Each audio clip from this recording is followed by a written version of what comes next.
Hola, bienvenidos a un nuevo episodio de Conversaciones en Global Tech. Y hoy hablaremos de cómo la inteligencia artificial ha dejado de ser solo una tendencia para convertirse en una ventaja competitiva para los negocios.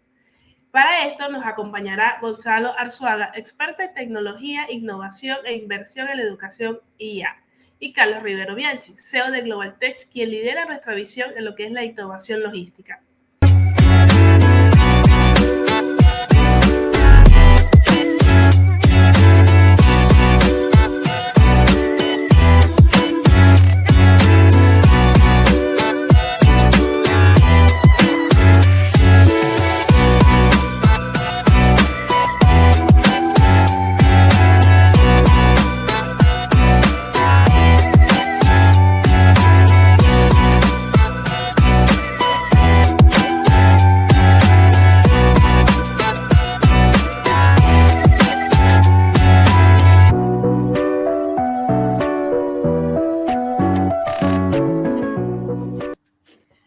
Gonzalo, gracias por estar acá. Tienes una trayectoria en startups, inversión y adopción de la IA. Has escrito 11 libros, dado más de 50 conferencias y hasta vendiste el primer .com en Argentina.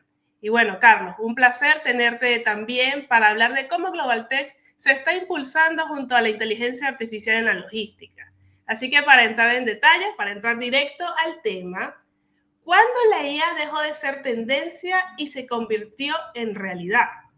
¿Cómo estás, Mariana? Gracias por la invitación. Gracias, Carlos. La verdad que vengo haciendo innovaciones, subiéndome a innovaciones tecnológicas hace muchos años, desde 30 años, desde con Internet. Y esta, la IA, cuando la vi ya es como que no. En el caso de Internet era más difícil, no era tan fácil, había que convencer, la gente tenía fax, usaba fax, era como raro verlo desde hoy, 30 años después. Pero aquel momento la adopción tecnológica no fue instantánea porque la gente se enamoraba, digamos, era como que tomó su proceso. En el caso de la IA lo estoy encontrando y es prácticamente no hay ninguna barrera porque es muy fácil probar y enseguida te das cuenta que funciona. Entonces es como que prácticamente no hay casi barrera y eso está buenísimo para la adopción.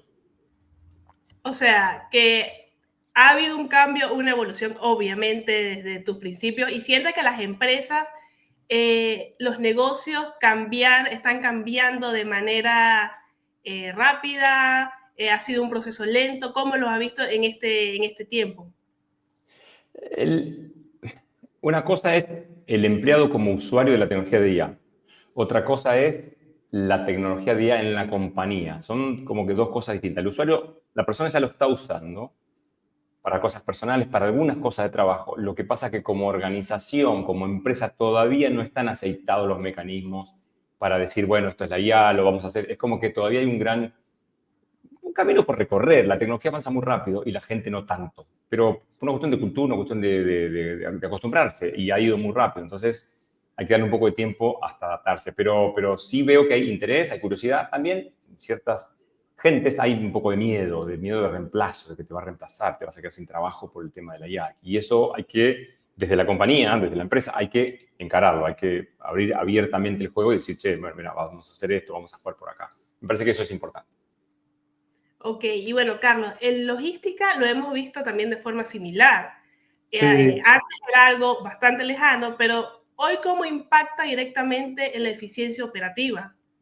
Sí, coincido con Gonzalo. Digo, creo que lo primero que hay que hacer es desmitificar un poco lo que es AI y llevarlo a los entornos prácticos, como está sucediendo en logística, ¿no? Logística es un área de negocios tal vez más tradicional, más adaptada al modelo tradicional. Y cuando introducís un nuevo concepto, generalmente arranca por la parte teórica, como hace unos meses, años atrás.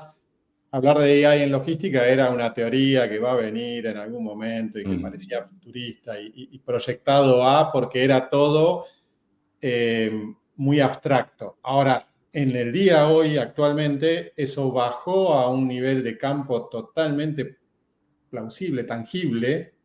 Hoy tenemos aplicaciones de AI o uso de AI en procesos de optimizaciones de recorridos de ruta, procesos de optimizaciones de carga de vehículos y volumetría, en la optimización de curvas de inventario, en el mejor aprovechamiento de la carga de trabajo de los distintos operarios. O sea, dejó de ser el concepto que hasta hace unos años atrás alguien visualizaba y era un robot al mejor estilo los supersónicos en el cartoon, a algo que hoy puedo tocar y casi sin esfuerzo lo empiezo a aplicar en el día a día. O sea, hubo una, para mí, coincido también con Gonzalo, hubo una maduración de la tecnología, particularmente en logística, más rápida que muchas otras. Por ejemplo, hoy no vemos tantos depósitos automatizados,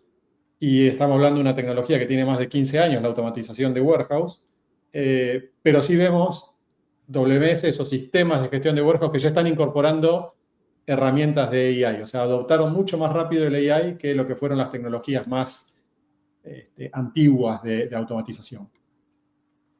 Ok.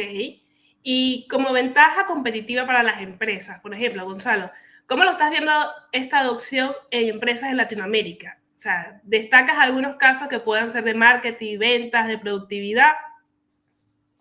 Sí, hay casos que cada vez están dejando de ser más aislados. Cada vez empieza a ser como, empieza con goteo y después termina siendo una catarata, porque realmente eso es lo que se está viendo. Todavía estamos, lo importante es identificar las fases. Ya pasamos la fase de curiosidad, de mira qué nuevo, mira qué bueno, salió esta herramienta, a, bueno, vamos a sentarnos a ver cómo la implementamos, qué hacemos, cuánta eficiencia ganamos, en qué mejoramos.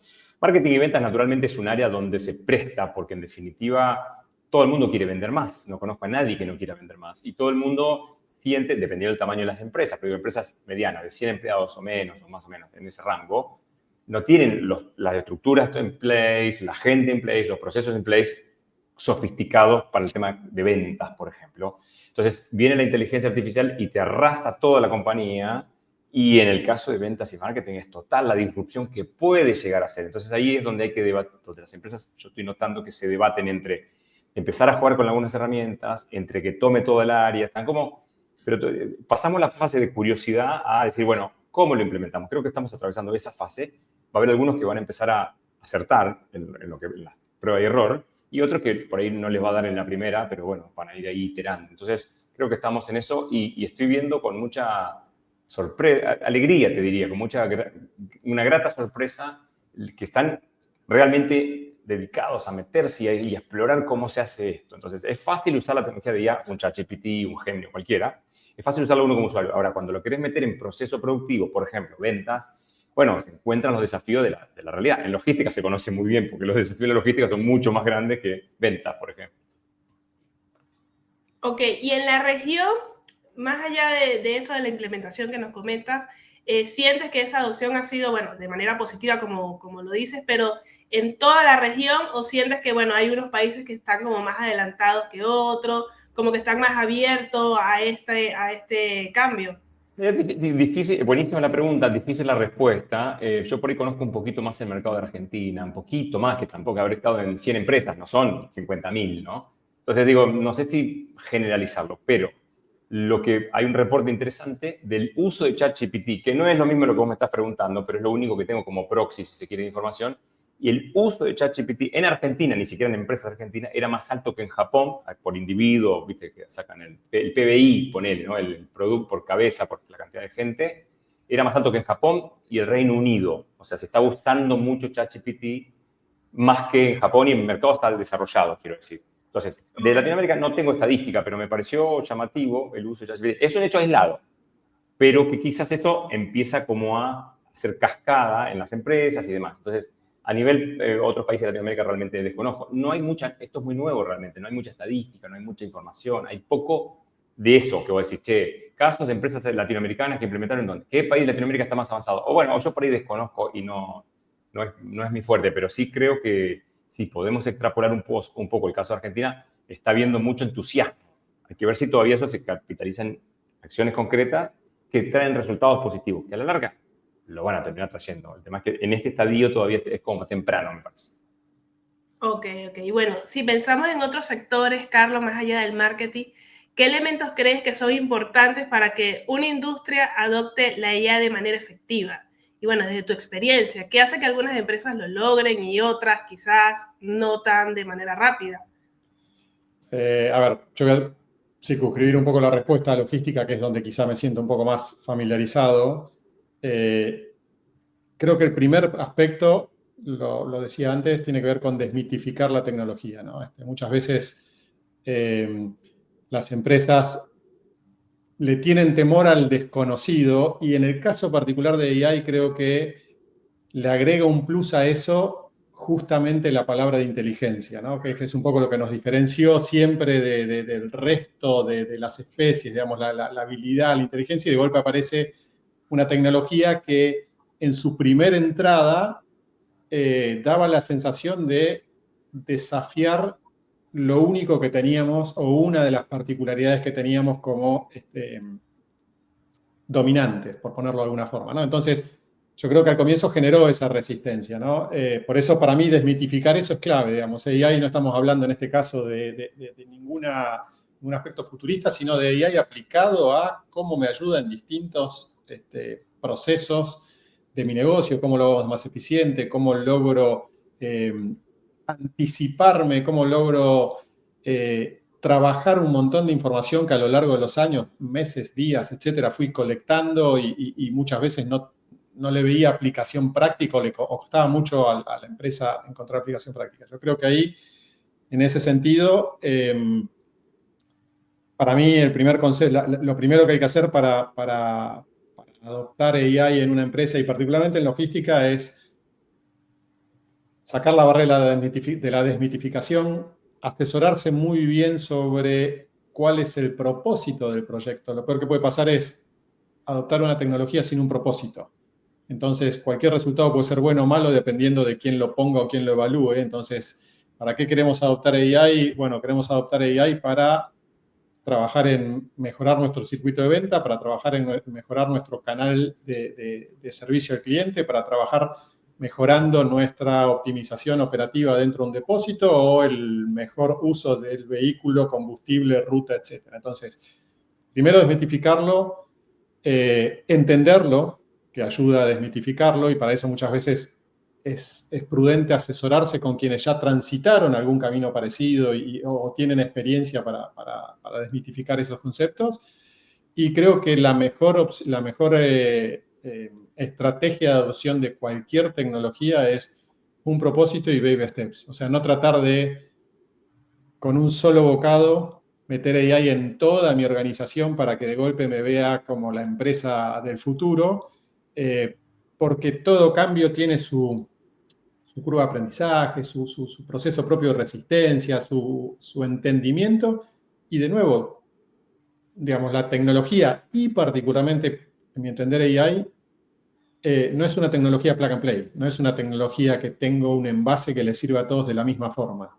Tengo un muy buen contenedor que después tengo que trabajarlo para que logre el objetivo que yo quiero, pero no es, yendo de nuevo al mundo logístico, no es que un rack de determinadas características lo uso yo de la misma forma que todos mis competidores. Yo puedo adoptar una tecnología de AI para optimizar mi circuito de ruteo, que lo puedo utilizar con propósitos diferentes a un competidor, porque eventualmente mi propósito es mejorar el servicio de entrega y el de mi competidor es mejorar el consumo del vehículo. Entonces, los objetivos que le pongo pueden ser distintos. Entonces, para mí es desmitificarlo, asesorarse con personal que me pueda ayudar, con gente que conozca el negocio, de AI particularmente digo, y encontrar el mejor match para verle el sabor, el resultado, el beneficio lo más pronto posible. Eso hace que automáticamente una cadena, una cascada de entusiasmo. Si yo pongo un proyecto que el resultado lo voy a ver en 2 años, en 2 años pasaron muchas cosas. Entonces tienen que ser resultados tangibles y rápidos. Para mí esta es un poco la estrategia, particularmente en empresas de logística, al menos creo que va por ese lado. Okay. Yo, si me permitís ahí, Mariana, yo Sí. prácticamente no conozco mucho de empresas de logística, te diría muy poco. Me gusta el concepto de lo del baby step y empezar por algún lado. Los proyectos a 2 años hoy los veo extremadamente, no ambiciosos, sino extremadamente fuera de la realidad. Hay que empezar con cosas más chicas para empezar a mover la rueda de el área de finanzas implementó tal cosa, el área de marketing implementó tal cosa, recursos humanos implementó tal cosa, a nivel compañía, ¿no? y a partir de ahí dar una segunda vuelta, porque si vos querés pasar directamente una segunda vuelta, de entrada va a ser muy difícil. Por eso los baby steps que decía Carlos me parecen fundamentales. Y sobre todo porque esta tecnología es fácil y amigable. Entonces, para un usuario, para un empleado que quiere empezar a mover che, ¿cómo hago un email? Porque hay un cliente que se está quejando y no me sale nada interesante, bien hecho, creativo. Bueno, sugerime algún mail de respuesta a esta queja de este cliente. Y realmente te hace algo mucho más profesional que lo que yo le diría si estoy enojado, ¿entendés?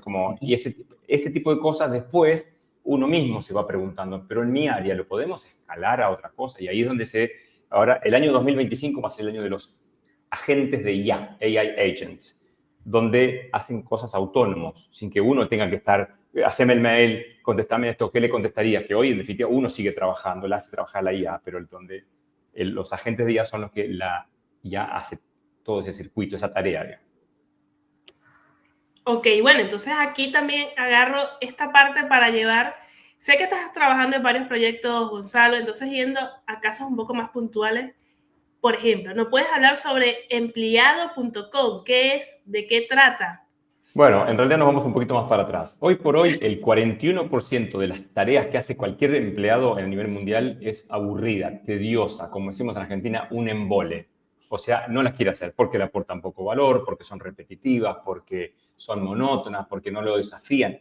Un montón. 41% es un montón, Mariana. 41% del tiempo de la persona. O sea, estás hablando de 3, 4 horas por día.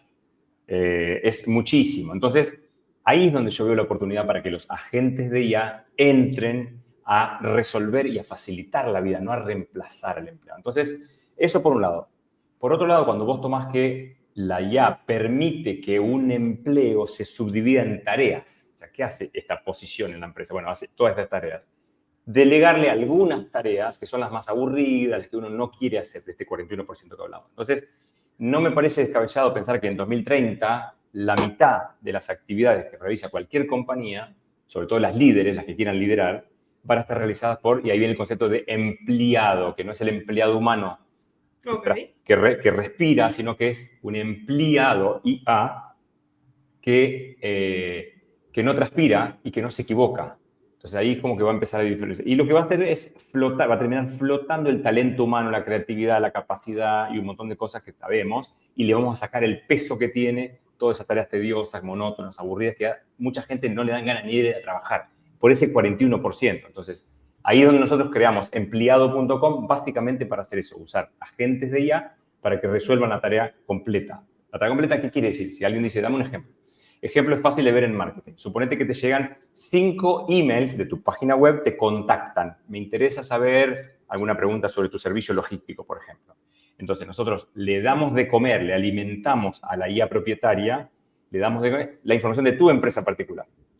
Y de esa manera, el mail se lo puede responder y puede agendar una reunión y puede hacer una propuesta con precio, con presupuesto.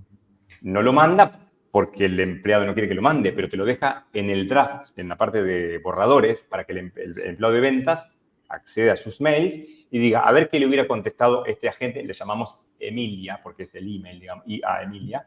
Entonces vos vas ahí a ver qué escribió Emilia y podés editar o mandar tal cual está. Entonces eso es lo que llaman un human in the loop, un ser humano en el medio del proceso. Pero eso, dale 6 meses más y las empresas van a querer que directamente le conteste Emilia solo, sin tener que hace un ser humano en el medio. Entonces, imagínate que si hoy contestar esos 5 mails que te entran por el info @ o por la página web, la página de contactos, lo vas a despachar instantáneamente. Aparte, hay una estadística que dice que entre el 35 y el 50% de las ventas los gana la empresa que contesta primero a los pedidos de un cliente.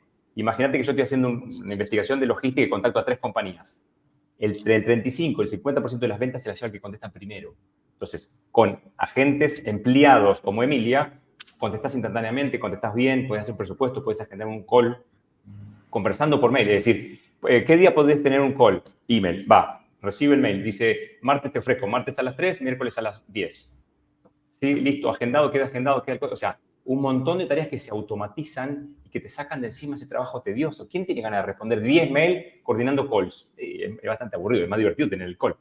Entonces, eso es lo que está haciendo empleado.com, es muy nuevo, esto ni siquiera está lanzado todavía, pero ya estamos trabajando en el subterráneo y vamos a empezar con Emilia, que es la de venta, que es lo que la mayoría de la gente quiere. Así como eso, nos podemos meter en logística, nos podemos meter en marketing, nos podemos meter en todas las áreas donde haya un agente que te resuelva el proceso entero, la tarea entera. Vos podés supervisar, obviamente, para decir esto está bien, esto no. Alimentás el sistema. Una vez que el sistema ya sabe cómo responder y no le erra nunca, directamente vos decís, che, es aburrido supervisar a estos empleados. Bueno, nada, les puedo seguir por ahí. No, pero creo, ahí si querés, Gonzalo, pongo un bocado porque me quedé con algo que dijiste, que el 41% de las actividades son rutinarias, aburridas, recurrentes.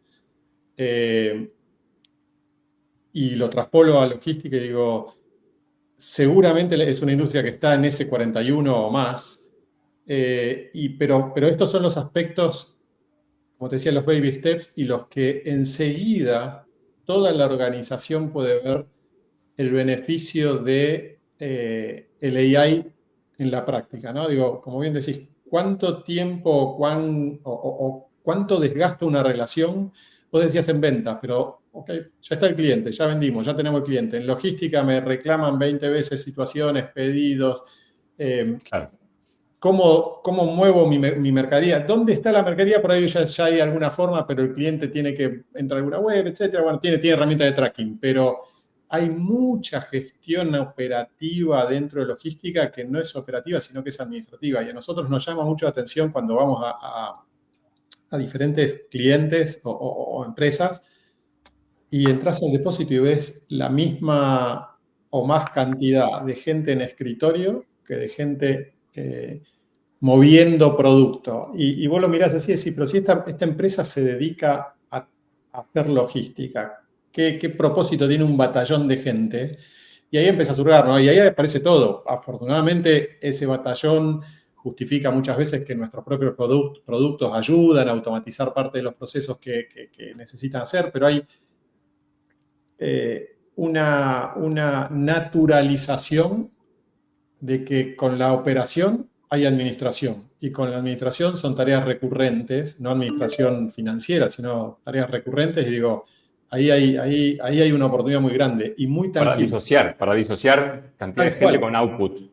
Tal cual, tal cual. Y aparte de lo que vos decías, es también sacar el mito de la AI me va a dejar sin trabajo. Esto tiene que ver con que justamente es inteligencia y todos pensamos que nuestra inteligencia es lo que nos da el lugar para estar donde estamos, etcétera, en el trabajo, digo, o era, digamos, el concepto tradicional con el que, a ver, mientras más inteligente puedas ser en tu trabajo, más sólido sos en esa posición. Conceptos muy arcaicos, por ponerlo de alguna forma, digo, pero es verdad, ¿cuánto desgasta una persona que tiene potencial de hacer algo más estar a hacer el 41, 3 horas del día estar haciendo cosas que son totalmente improductivas? Seguramente las otras 5 los demotivó.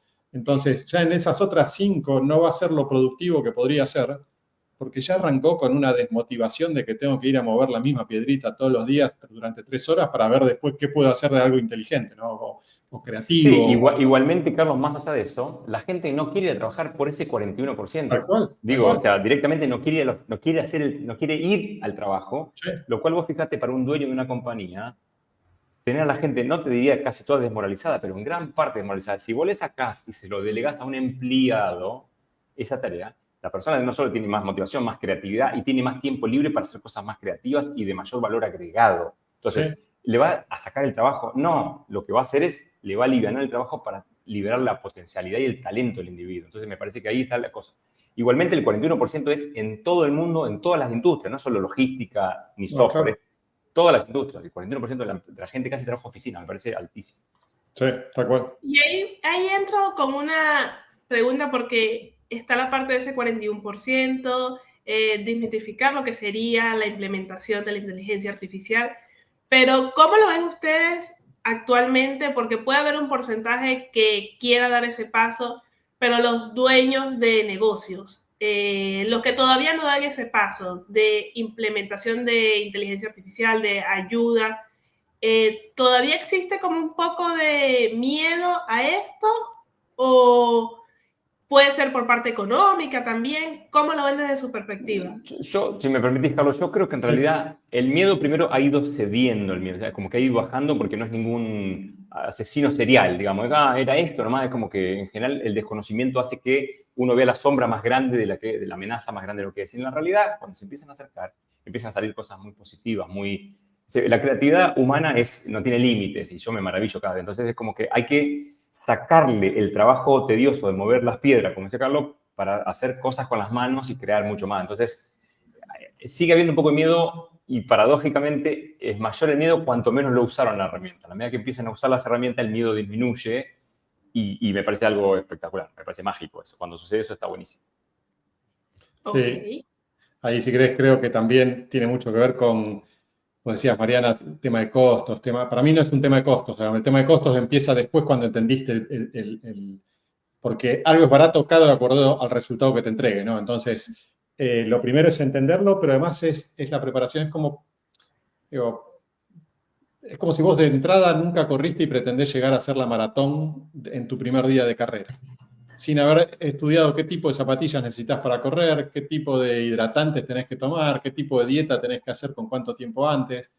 Entonces, si vos te largás de entrada, te vas a frustrar, porque a los primeros 200 metros vas a estar con la lengua afuera, agotado, diciendo esto no es lo que esperaba. Ahora, si te preparaste, seguramente se van borrando todas esos temores, que no son temores, muchas veces tiene que ver con reconocer que uno no conoce todo y eso te pone en una zona donde necesitas más de alguien que te enseñe a poder explicar. Y ese muchas veces es una falencia. Vos hablabas de la dirección, si tiene que ver con el costo, la dirección.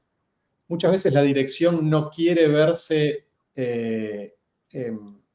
débil intelectualmente hablando en la adopción de tecnologías.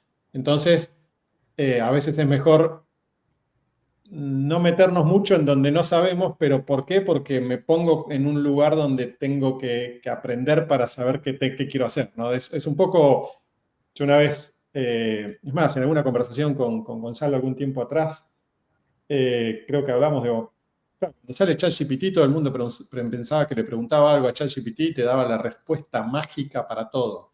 Y la verdad que depende mucho de tu pregunta, es el resultado que vas a obtener. Entonces, si vos hacías una pregunta no apropiada, la respuesta no iba a ser tan acertada como el que la hacía. Entonces, ¿cuánta gente llegó a adoptar y entender que para hacer una pregunta coherente, correcta, qué sé yo, necesitabas aprender a preguntar? Y vos decís, pero ¿cómo voy a tener que aprender a preguntar si hoy por hoy soy un preguntón serial en mi día a día? Pero el preguntón serial es en un mercado analógico. Ahora, ese preguntón serial, cuando lo pones en un mercado digital, tiene que aprender el mercado digital.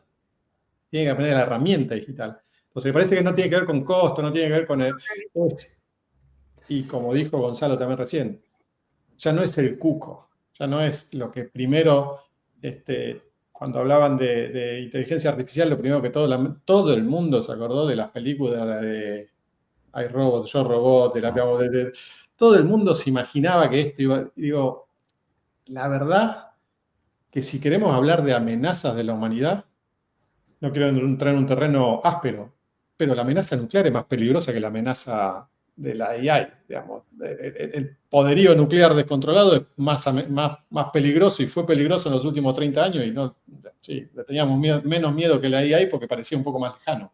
Sin meternos en esas posibilidades de miedos y demás, el miedo de la Internet existía. Uno ya se olvidó hoy, pero el miedo de la Internet existía, de Internet y qué sé yo.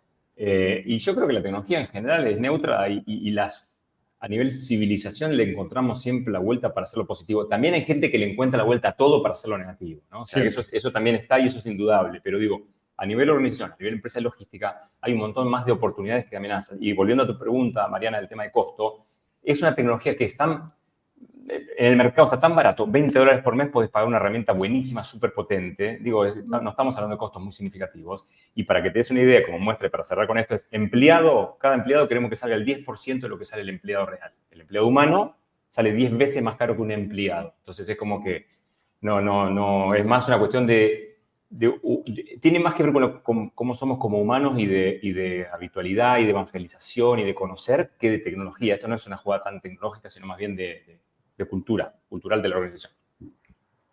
Ok, Bueno, ya como que dice, abarcamos varios puntos de lo que sería esto de la inteligencia artificial actualmente. Entonces, como para cerrar un poco este tema, si una empresa quiere empezar hoy con lo que es esto de la inteligencia artificial, ¿cuál podría ser el primer paso? Nosotros recomendamos empezar a jugar, como cuando éramos chicos, empezar a jugar con la tecnología y habilitarle a los empleados a decir, che, está bien usar la IA, porque te sorprendería, pero todavía el empleado no tiene claro cuál es la política de la empresa, si está bien o está mal, si es como copiarse en un examen o si no, lo tengo que hacer con IA. Entonces, para mí la bajada política es muy importante, que el CEO, el número uno, el fundador de bajada de bandera, decir, che, tenemos que empezar por ahí. Empezaría probando con cosas personales. Tenés que hacer una receta, tenés que hacer un viaje, ¿cómo me puedo empezar a ayudar? Porque naturalmente todo ser humano quiere sacarte el 41% de sus tareas tediosas de encima. Entonces, empezás con una receta, un cuento para tus hijos, naturalmente decís, che, pero esto me puede ayudar a mí para tener el día mucho más placentero en el trabajo. Sin duda. Entonces, empezaría por ese es el punto uno. Punto dos, que empiecen a explorar. Para capacitación, que se empiecen a capacitar, pero digo, empezar a jugar primero y ver qué uso le pueden dar. Y tercero, ya más adelante, es incorporar la figura de un RIA, le llamo yo, que es un responsable de IA, alguien que en la organización empieza como a empujar, un abanderado del tema. No hace falta que sea un trabajo full time, no hace falta que darle por roles formales, sino que tenga una responsabilidad. Muchas organizaciones tienen gente que viene con bríos y quiere hacer cosas, pero la estructura actual no hay como mucho lugar para hacer cosas. Entonces, en lugar de que la organización expulse a ese talento inquieto, le podés dar la posibilidad de decir, bueno, ¿por qué no te convertís en el RIA de la empresa y empezás a ver qué cosas se pueden hacer con IA? Capacitar a la gente, acompañarlos y demás. Y después, el objetivo último, pero eso ya más adelante, es lo que yo llamo el sistema circulatorio de la IA adentro de la organización. Que si alguien dice, che, encontré 2 herramientas buenísimas para recursos humanos con IA, no queden como grillos, como que nadie la agarra. Bueno, que alguien la empuja, la pasa, es como que empiecen a armarse eso. Esto, lo que estoy diciendo, es una obviedad, dentro de 2 o 3 años va a ser una obviedad. Pero hoy por hoy todavía hay muchas empresas que no saben cómo entrar a esta oportunidad, cómo acceder. Ahí son algunos de los lineamientos que me parece que pueden llegar a servir. Carlos supongo que tiene alguna idea más para agregar o lo ve distinto, pero yo empezaría por ese lado. No, coincido y creo que estamos muy alineados en la tecnología. Empezar jugando es la mejor forma. También te pone una zona te pone una red de contención a lo que pueda salir bien o mal en ese juego, digamos, porque no estás entrando de cabeza a una zona de riesgo, de potencial riesgo, no de riesgo necesariamente. Particularmente yo creo que también, y esta es alguna de las preguntas que nos han hecho en clientes a los que le estamos llegando con soluciones o con conversaciones y viste que te ven que venís del palo de la tecnología y siempre en alguna charla te pregunté, che, ¿y qué viene de AI para logística, etcétera? Digo,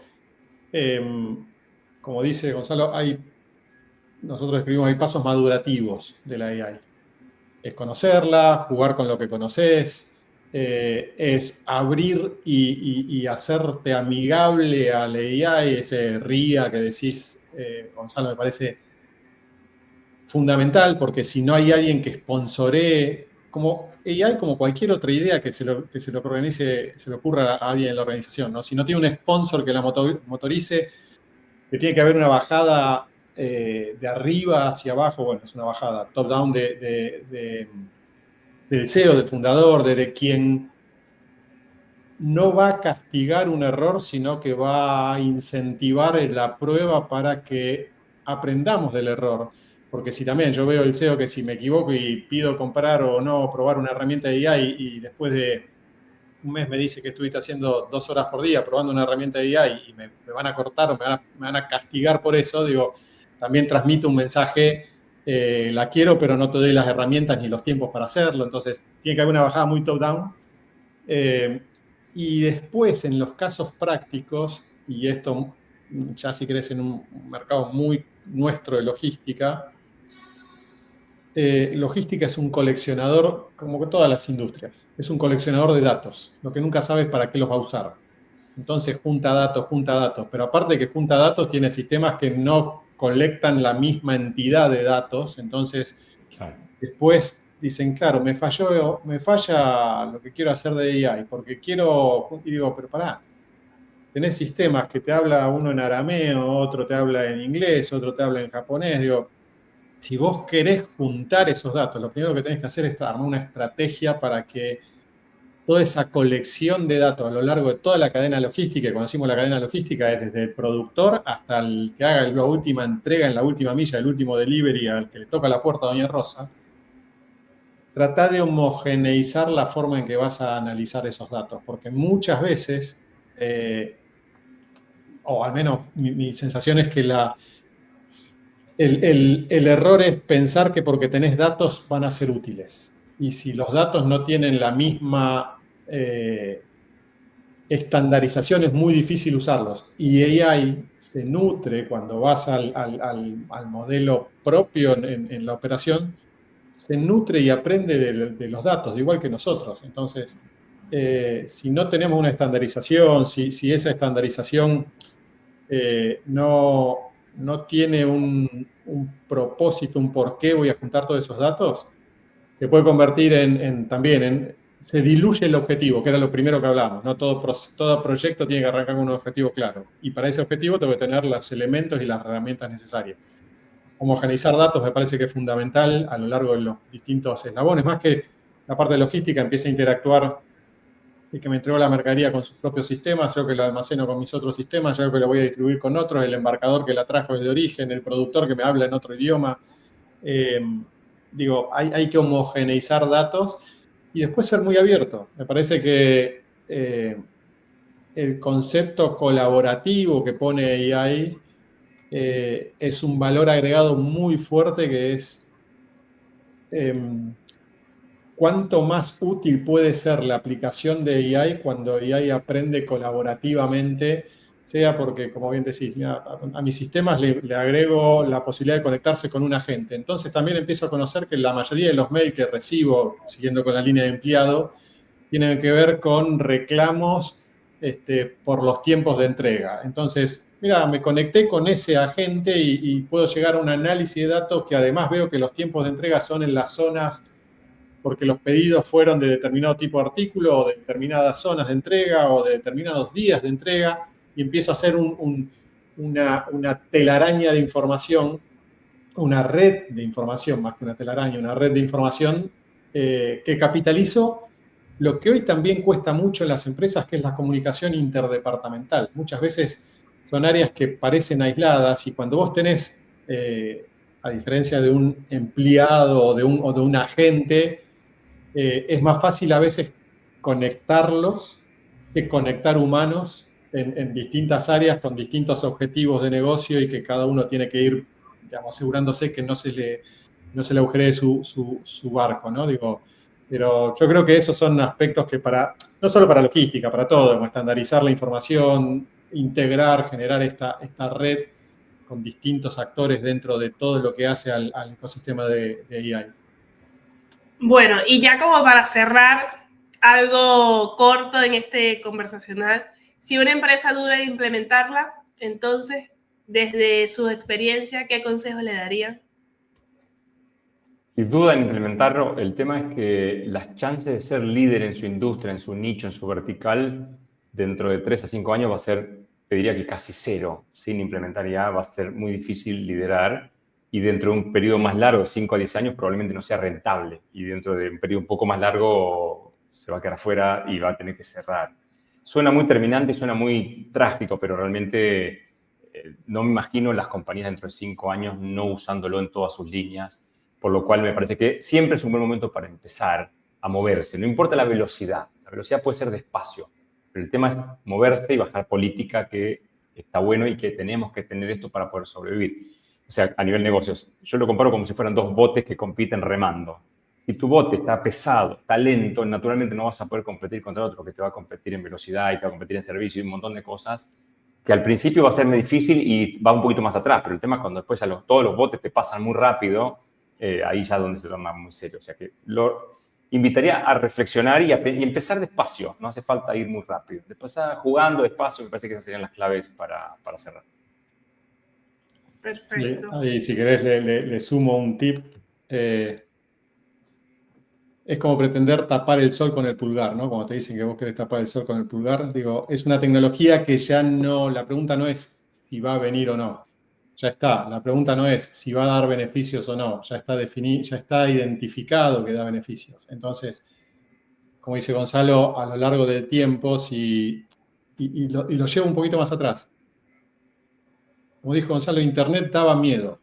Ahora, hoy a nadie se le ocurre una compañía que no use Internet, desde un correo electrónico, desde un navegador, Entonces, imaginémonos una compañía que 10 años atrás hubiera dicho, no, a mí yo dudo en adoptar Internet y voy a seguir con el fax y la carta manuscrita.